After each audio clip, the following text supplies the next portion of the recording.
Всех приветствую на своем новом видео. Тема сегодняшнего видео — методы диагностирования, виды компьютерных операций. На практике применяют три вида диагностирования. Первый из которых — это диагностирование по параметрам рабочих процессов.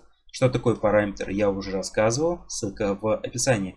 И в качестве примера можно привести все то же: мощность двигателя, расход топлива, величина тормозного пути.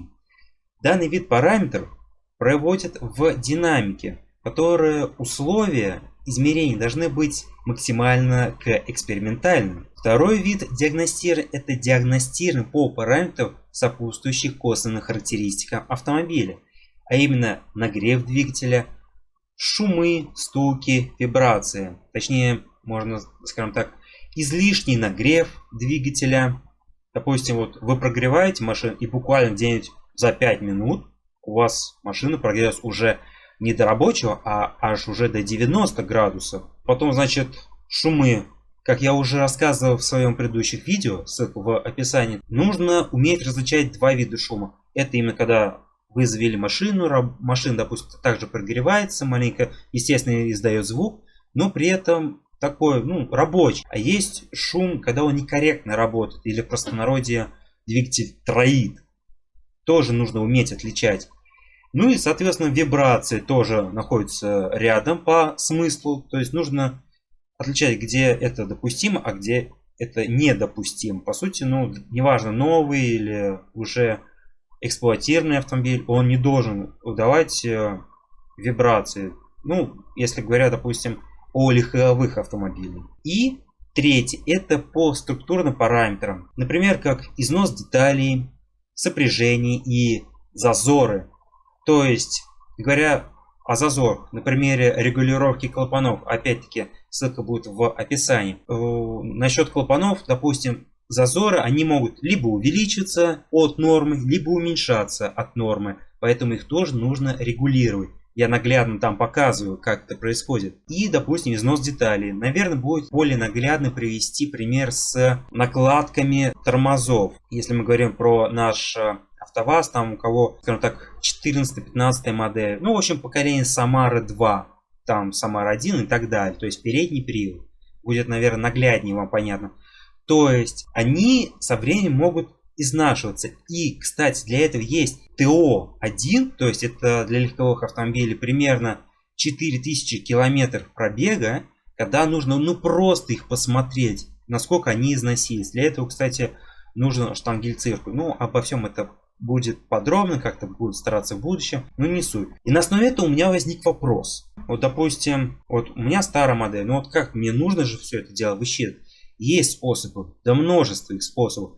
Первый из них — это просто как-то записывать, высчитывать, там калькулятор и так далее. То есть вести учет замены запчастей, на чем я, собственно, лично для себя занимаюсь. На современных автомобилях, там с бортовым компьютером, там и так далее. Все это уже делается в автоматическом режиме, и даже там, на каких-то иномарках мне встречалось, да, даже есть, скажем так, диагност на станции СТО производит диагностику, там все это. А есть, я не знаю, как это сейчас на сленге правильно называется, скажем так, диагност, условно назовем, второго уровня, то есть нового поколения. Допустим, в машине срабатывает датчик, там электронный блок управления, или в простонародье БУ, мозги, или может специальный на эту тему блок выведен, то есть он подает сигнал в базу, то есть или как на станцию технического обслуживания, и этот диагност нового поколения обрабатывает информацию, и он уже, грубо говоря, знает, когда он водитель, то есть владелец, приедет и уже, скажем так, осуществится техническое обслуживание, то есть как-то сокращается время на ремонт, сокращается время простоя и так далее. Опять-таки я уже рассказывал это в своем первом видео, ссылка опять-таки в описании. Я хочу показать на своем примере, чем я лично занимаюсь. Кстати, пожалуйста, прокомментируйте, что вы об этом думаете. Может, у вас какие-то есть свои мысли, хотите поделиться своими мыслями. Что например, мой пробег автомобиля на текущем момент составляет 183 608 километров. В качестве примера, допустим, я увеличу, плюс 30 километров, да, от балды. Смотрим, ага. У меня пробег поменялся, там так далее. У меня сколько аж? Где-то примерно 48 позиций. Я сейчас просто отслежу по ТО1. Что мы видим? цифры меняются. То есть я уже примерно знаю, что мне ожидать. Например, что мне из ближайших. Вот смотрите, я переводил до замены осталось. Это по километражу. Через сколько дней. Вот на днях будет, наверное, нагляднее вам показать. И вот, смотрите, примерно мне нужно проверить уже проверка заднего правого колеса на наличие прокола. То есть у меня уже был прокол автомобиля. Ага, я уже, грубо говоря, на данный момент уже забыл. Но занес это запись. Ага, я уже знаю. Примерно мне через 77 километров уже просто посмотреть, да, то есть подкачать колесо и уже посмотреть, там работает все это или не работает и так далее. И, собственно, в завершении хочу напомнить то, что я провожу стримы, то есть вот так же вот общаемся. Мне будет очень приятно получить от вас обратную связь.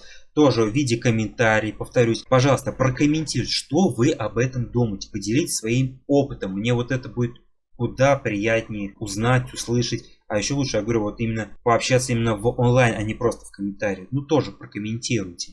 Про стримы. Я точно провожу в начале учебного года. Где-то стараюсь перед Новым годом. И где-то в конце учебного года. Это 3 как минимум у меня планируется стрима.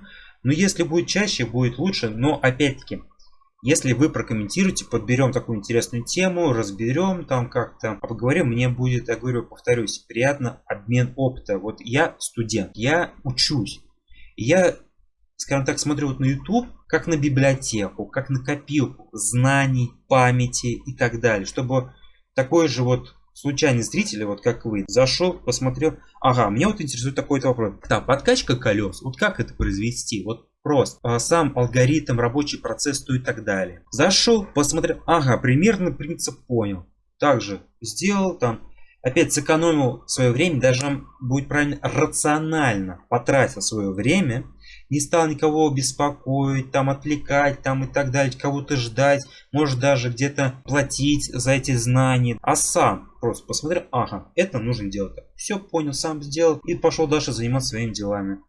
То есть сокращается время затраты на ремонт, что сокращает время простое в целом. Время подходит к концу. Это все, что я хотел вам рассказать. Вроде бы начал с такого мало, а видите, к чему пришли, к какому-то большому, скажем так, монологу. Повторюсь, мне будет интересно узнать ваше мнение. То есть, пожалуйста, прокомментируйте, дайте обратную связь. На этом все. Всем спасибо и до новых встреч.